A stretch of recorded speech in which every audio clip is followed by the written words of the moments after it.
ഇന്ന് എൻ്റെ ചെടികളൊക്കെ കാണാൻ ഒരു പ്രത്യേക ഭംഗി. അതിനൊരു കാരണമുണ്ട് കേട്ടോ. നല്ല മഴയുണ്ടായിരുന്നേ. മഴയത്ത് നല്ല പോലെ ചെടികളൊക്കെ നനഞ്ഞു കിടക്കുകയാണ്. അപ്പം അതിനൊരു പ്രത്യേക ഭംഗി ഉണ്ടായിരിക്കുമല്ലോ. ഇതാ നോക്കി, നമ്മളുടെ ചെമ്പരത്തി കൊഴിയാനായിട്ടോ. പിന്നെ ദാ ഈ നിൽക്കുന്ന ചെമ്പരത്തി എംസാൻഡിലാണ് കേട്ടോ നിൽക്കുന്നത്. ആ ഒരു ചാക്കിൽ നിറയെ എംസാൻഡാണ്. അതിൽ ഞാൻ അങ്ങനെ വെറുതെ കൊമ്പ് കുത്തി കൊടുത്താണേ ഇപ്പോഴാണ് കേട്ടോ പൂക്കൾ ഉണ്ടാവുന്നത്. എങ്കിലും ഉണ്ടായപ്പോൾ നോക്കിയേ, ഇതാ നിറച്ചു മുട്ടകളായിട്ടാണ് കേട്ടോ വരുന്നത്. തൊട്ടിപ്പുറത്ത് തന്നെ നല്ല ലെങ്ത്തിൽ അടുത്ത ചെമ്പരത്തി നിൽക്കുന്നുണ്ട് കേട്ടോ. സെയിം തന്നെയാണ്, ഈ ഒരു മഞ്ഞ കളറിലെ ചെമ്പരത്തിയാണ് കേട്ടോ. വെറുതെ കൊണ്ടുപോയി നമ്മൾ കൊമ്പൊന്ന് കുത്തി കൊടുത്താലും എളുപ്പത്തിൽ തന്നെ നമുക്ക് പിടിച്ചു കിട്ടും കേട്ടോ. അപ്പം എനിക്ക് കൊമ്പുകൾ മുറിച്ച് കളയാൻ ബുദ്ധിമുട്ടായിട്ട് ഞാൻ അവിടെ ഇവിടേക്ക് ഇങ്ങനെ കുത്തിക്കൊണ്ടുപോയി വെക്കും. അപ്പം അതൊക്കെ എളുപ്പത്തിൽ തന്നെ പിടിച്ചു കിട്ടും കേട്ടോ. അതിൻ്റെ ഒരു ചട്ടി കണ്ടോ, ഇത്രയും ചെറിയ ചട്ടിയിലാണ്, ഇതാ നോക്കി കണ്ടോ, ഇത്ര ഉള്ളു കേട്ടോ. അത്രയും ചെറിയ ചട്ടിയിലാണ് ഇത്രയും ലെങ്ത്തിൽ ആ ഒരു ചെമ്പരത്തി പോയിരിക്കുന്നത്.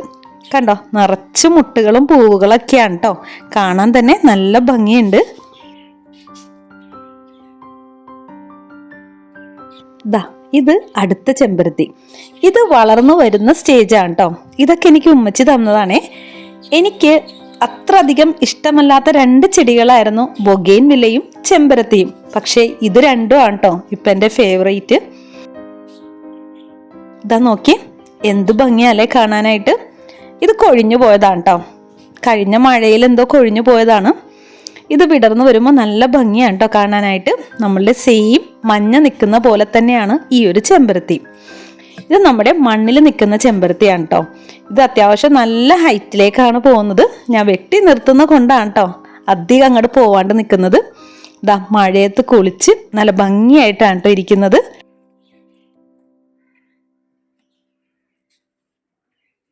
അപ്പം ഈ മഴയൊക്കെ നനഞ്ഞ് നിൽക്കുന്നത് കാണാൻ തന്നെ നല്ല ഭംഗിയല്ലേ. അങ്ങനെ അത് കണ്ടപ്പോൾ ഒരു വീഡിയോ ആക്കിയതാണ് കേട്ടോ. എന്താ മുളകൊക്കെ അത്യാവശ്യം ഞാൻ പറിച്ചെടുത്തായിരുന്നു കഴിഞ്ഞ ദിവസം. എങ്കിലും 2 എണ്ണം കൂടി കിട്ടിയിട്ടുണ്ട്.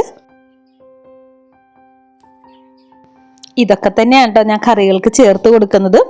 നമ്മുടെ വീട്ടിൽ മുളക് തീർന്നാൽ മാത്രമാണ് പുറത്തുനിന്ന് മുളക് വാങ്ങിക്കുള്ളൂ. ഇതാ ഈ പാവലില് ഇതാ നോക്കി, ഒരു കുഞ്ഞു പാവയ്ക്ക ഉണ്ടായിട്ടുണ്ട് കേട്ടോ. ആലിമിൻ്റെ അംഗനവാടിയിൽ നിന്ന് കിട്ടിയ വിത്തിൽ നിന്ന് മുളച്ചതാണ് കേട്ടോ. അവിടെ ഇവിടെയൊക്കെ ആയിട്ടുണ്ട്, 2-3 എണ്ണമൊക്കെ ഉണ്ട് കേട്ടോ. പാവയ്ക്ക ഞാൻ ഇതുവരെ വാങ്ങിച്ചിട്ടില്ല. ഇനിയിപ്പോൾ നമ്മുടെ വീട്ടിലുണ്ടാവുമ്പോൾ എന്തായാലും നമ്മൾ എടുക്കുമല്ലോ. അപ്പം ഇത് വലുതാവാനുള്ള ഒരു കാത്തിരിപ്പാണേ. ഇത് ഉമ്മച്ചി തന്ന ചെമ്പരത്തിയാണ് കേട്ടോ. ഹൈബ്രിഡ് ചെമ്പരത്തിയാണ്. ഇതാ പിടിച്ച് കിട്ടിയിട്ടുണ്ട് കേട്ടോ. ഇനി ഇതൊന്ന് വളർന്ന് ഇതിൽ പൂവുണ്ടാവണം. പിന്നെ അതേപോലെ തന്നെ ഇതാ വയലറ്റ് താള് നോക്കി, അവിടെ ഇവിടേക്ക് ആയിട്ട് അതിൻ്റെ കുഞ്ഞു മക്കളുണ്ടായി വരുന്നുണ്ട് കേട്ടോ. വേരിൽ നിന്നുമാണ് ഇത് പൊട്ടി വളർന്നു വരുന്നത്. അവിടെ ഇവിടേക്ക് ആയിട്ട് ഉണ്ടായിട്ടുണ്ട്. ഇത് കഴിഞ്ഞ ദിവസം കിട്ടിയ മുളകാണ് കേട്ടോ. അപ്പം ഞാൻ പറഞ്ഞില്ലേ, നമ്മളെ വീട്ടിൽ നിന്ന് തന്നെ അത്യാവശ്യത്തിനുള്ള മുളക് നമുക്ക് കിട്ടാറുണ്ട്. അപ്പോൾ ഞാനിവിടെ പറയാൻ വന്ന കാര്യം മറ്റൊന്നാണ് കേട്ടോ. നമ്മളുടെ ചെടികൾ ഇത്രയും ഹെൽത്തി ആയിട്ടും ഇതേപോലെ പൂക്കളും ഫലങ്ങളൊക്കെ ഉണ്ടാവാനായിട്ട് ഞാൻ ചേർത്ത് കൊടുക്കുന്ന ഒരു വളത്തെക്കുറിച്ച് പറയാനായിട്ടാണ് കേട്ടോ. ഇതാ നോക്കിയേ, ഇത് കഞ്ഞിവെള്ളമാണേ. നമ്മൾ ദിവസവും പുറത്തേക്ക് കളയുന്ന കഞ്ഞിവെള്ളം. പക്ഷേ അത് വേണ്ട വിധത്തിൽ ഉപയോഗിച്ചാലോ നമുക്ക് നമ്മളുടെ ഗാർഡനിൽ മാജിക് തന്നെ ഉണ്ടാക്കാൻ സാധിക്കും കേട്ടോ. അപ്പോൾ ഞാൻ എൻ്റെ ചെടികൾക്ക് എങ്ങനെയാണ് ഈ വളം കൊടുക്കുന്നത് എന്നാണ് ഇന്നത്തെ വീഡിയോയിലൂടെ ഞാൻ പറയാൻ പോകുന്നത്. ഇത് നമ്മുടെ ബയോബിനാണ് കേട്ടോ. ബയോബിൻ ഞാൻ പല വീഡിയോസിലും കാണിച്ചിട്ടുണ്ട്. അപ്പോൾ ശരിക്കും പറഞ്ഞു കഴിഞ്ഞാൽ ഏറ്റവും അടിയിലെ തട്ടിൽ നമുക്ക് വളമായിട്ട് എടുക്കാനായിട്ടുണ്ട്. പക്ഷെ ഇപ്പോൾ അത് ഞാൻ എടുക്കുന്നില്ല, കുറച്ച് ദിവസം കൂടി കഴിഞ്ഞിട്ടേ എടുക്കുന്നുള്ളൂ. നമ്മളിപ്പോൾ എടുക്കാൻ പോകുന്നത് ഇതിൻ്റെ സ്ലറിയാണ്. അതായത് ആ ഒരു നീല ബോക്സ് കണ്ടോ, അതിൻ്റെ താഴെ സ്ലറി വന്ന് കിടക്കുന്നുണ്ടാവും കേട്ടോ. ഈ ഒരു വെജിറ്റബിളിൽ നിന്നും നമ്മൾ സ്ലറി ആയിട്ടുണ്ടാവും. കണ്ടില്ലേ, ഇത്രത്തോളം സ്ലറി ആയിട്ടുണ്ട് കേട്ടോ. കഞ്ഞിവെള്ളം 2 ദിവസം പുളിപ്പിച്ച് വെച്ചതാണ് ഞാൻ ആ ബക്കറ്റിൽ കാണിച്ചത്.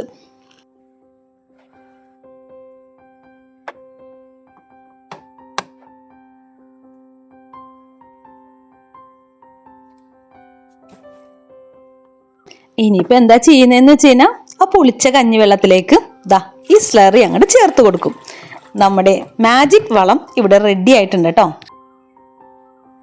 കഞ്ഞിവെള്ളത്തിൻ്റെ ഗുണങ്ങളെക്കുറിച്ച് ഞാൻ പ്രത്യേകം പറയേണ്ട കാര്യമില്ലല്ലോ. കഞ്ഞിവെള്ളം നേരിട്ടൊഴിക്കുന്നതിനേക്കാൾ 10 ഇരട്ടി ഗുണമാണ് അത് പുളിപ്പിച്ചൊഴിക്കുമ്പോൾ കിട്ടുന്നത്. അപ്പോൾ 2 ദിവസത്തെ കഞ്ഞിവെള്ളമാണ് കേട്ടോ ഞാൻ എടുത്തു വെച്ചത്. ഇവിടെ ഉച്ചയ്ക്ക് മാത്രമാണ് ചോറ് കഴിക്കുന്നത്. അതുകൊണ്ട് വളരെ കുറച്ച് മാത്രമാണ് കേട്ടോ കഞ്ഞിവെള്ളം കിട്ടാറുള്ളൂ. അപ്പം ഞാൻ ആ ബക്കറ്റ് നിറയെ വെള്ളം എടുക്കുന്നുണ്ട്. അതുമാത്രമല്ല, ആ ഒരു കപ്പിൽ പകുതി ഈ ഒരു സ്ലറി എടുത്തതിന് ശേഷം പിന്നെയും വെള്ളമാണ് ചേർത്ത് കൊടുക്കുന്നത്. അതായത് നമ്മൾ നല്ല രീതിക്ക് തന്നെ വെള്ളത്തിൽ ഡൈല്യൂട്ട് ചെയ്യണം. എന്നിട്ട് വേണം നമ്മളുടെ ചെടികൾക്ക് ഇതൊക്കെ ഒന്ന് ഒഴിച്ചു കൊടുക്കാനായിട്ട്. ഇത്തരത്തിൽ 3 ദിവസം വരെ പുളിപ്പിച്ച കഞ്ഞിവെള്ളമാണ് നമ്മൾ എടുക്കേണ്ടത്. ഒരു കാര്യം പ്രത്യേകം ശ്രദ്ധിക്കണേ, ചോറ് വയ്ക്കുമ്പോൾ ഉപ്പിടുകയാണെങ്കിൽ ആ കഞ്ഞിവെള്ളം നമ്മൾ എടുക്കരുത് കേട്ടോ. കാരണം അങ്ങനെ എടുക്കുകയാണെങ്കിൽ അത് ചെടികൾക്ക് ഗുണത്തെക്കാളേറെ ദോഷമാണ് ചെയ്യാറ്. നേരിയ രീതിയിലുള്ള ഉപ്പാണെങ്കിൽ അത്ര പ്രശ്നമില്ല കേട്ടോ. ഇനി അടുത്തൊരു കാര്യം ശ്രദ്ധിക്കാനുള്ളത്, ഇത്തരത്തിൽ നമ്മൾ പുളിപ്പിച്ച വെള്ളം അതേപോലെ തന്നെ ചെടികൾക്ക് ഒഴിച്ചു കൊടുക്കരുത് കേട്ടോ.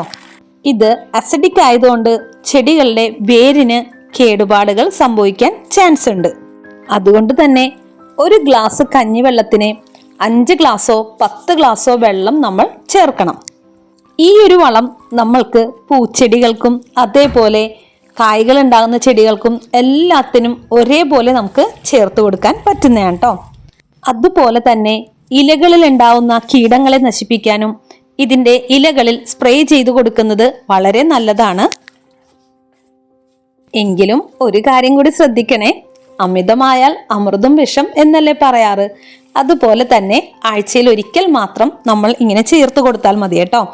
എല്ലാ ദിവസവും അല്ലെങ്കിൽ 2 ദിവസം കൂടുമ്പോൾ ഒന്നും നമ്മൾ ചേർക്കേണ്ട കാര്യമില്ല. ആഴ്ചയിൽ ഒരിക്കൽ മാത്രം ഇങ്ങനെ നമ്മൾ ചേർത്ത് കൊടുത്താൽ മതി. അപ്പം ഇതേപോലെ കഞ്ഞിവെള്ളം കളയുന്നവരാണെങ്കിൽ ഇതൊന്ന് പരീക്ഷിച്ച് നോക്കാം കേട്ടോ. നമ്മളുടെ പൂച്ചെടികൾക്കും തക്കാളിക്കും ഒക്കെ ഒന്ന് ചേർത്ത് കൊടുക്കൂ. റിസൾട്ട് വളരെ മാറ്റമുള്ളതാണ്. ഈ ഒരു വെജിറ്റബിൾ സ്ലറി കൂടി ചേർത്തിരിക്കുന്നതുകൊണ്ട് ഇരട്ടിയായിരിക്കും കേട്ടോ അതിൻ്റെ ഫലം. ഇനിയിപ്പോൾ കഞ്ഞിവെള്ളം അല്ലെങ്കിൽ തന്നെ വെജിറ്റബിൾ സ്ലറി നമുക്ക് വെള്ളത്തിൽ മിക്സ് ചെയ്തും ചേർക്കാവുന്നതാണ്. പുളിപ്പിച്ച കഞ്ഞിവെള്ളത്തിലാവുമ്പോൾ അതിൻ്റെ ഗുണം ഇരട്ടിയാണ് കേട്ടോ. അതല്ലാതെ തന്നെ പുളിപ്പിച്ച കഞ്ഞിവെള്ളവും നമ്മൾക്ക് ചെടിക്ക് വളമായിട്ട് ചേർത്ത് കൊടുക്കാൻ പറ്റുന്നതാണ്. അതിൻ്റെ ഗുണങ്ങൾ ഒരുപാടാണ്. എങ്കിലും സ്ലറി കൂടി ഉണ്ടെങ്കിൽ അത്രയും എഫക്റ്റാണ് ചെടികൾക്ക്. അപ്പോൾ ഞാൻ പറഞ്ഞു വന്നത് എന്താണെന്ന് വെച്ച് കഴിഞ്ഞാൽ, ഡബിൾ ബൂസ്റ്ററാണ് നമ്മളുടെ ചെടികൾക്ക് കിട്ടുന്നത്. അതായത് ഒന്ന് പുളിപ്പിച്ച കഞ്ഞിവെള്ളവും അതിൻ്റെ കൂട്ടത്തിൽ സ്ലറിയും. അപ്പോൾ സ്ലറി എന്താണെന്ന് മനസ്സിലായല്ലോ. നമ്മളുടെ അടുക്കള മാലിന്യങ്ങൾ ബയോബിനിൽ ഇട്ട് കഴിയുമ്പോൾ അതിൽ നിന്നും ഊറി വരുന്ന ദ്രാവകമാണ് നമ്മൾ സ്ലറി എന്ന് പറയുന്നത്. ഈ ദ്രാവകത്തിൽ ചെടികൾക്ക് ആവശ്യമായ എല്ലാ മൂലകങ്ങളും അടങ്ങിയിട്ടുണ്ട്.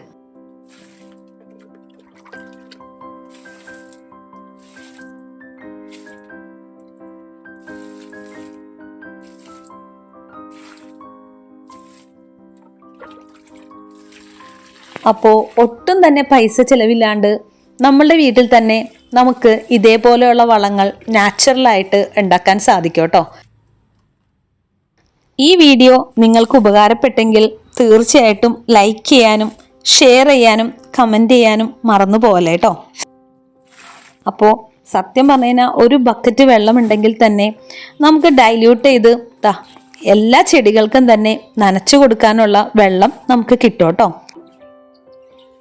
അപ്പോൾ ഇത്ര ഉള്ളട്ടെ ഇന്നത്തെ എൻ്റെ വീഡിയോ ഇഷ്ടമായെന്ന് ഇരിക്കുന്നു. ഇഷ്ടപ്പെട്ടാൽ ഒന്ന് സപ്പോർട്ട് ചെയ്തേക്കണേ. മറ്റൊരു പുതിയ വീഡിയോ ആയിട്ട് വരുന്നവരെ താങ്ക് യു ഫോർ വാച്ചിങ്.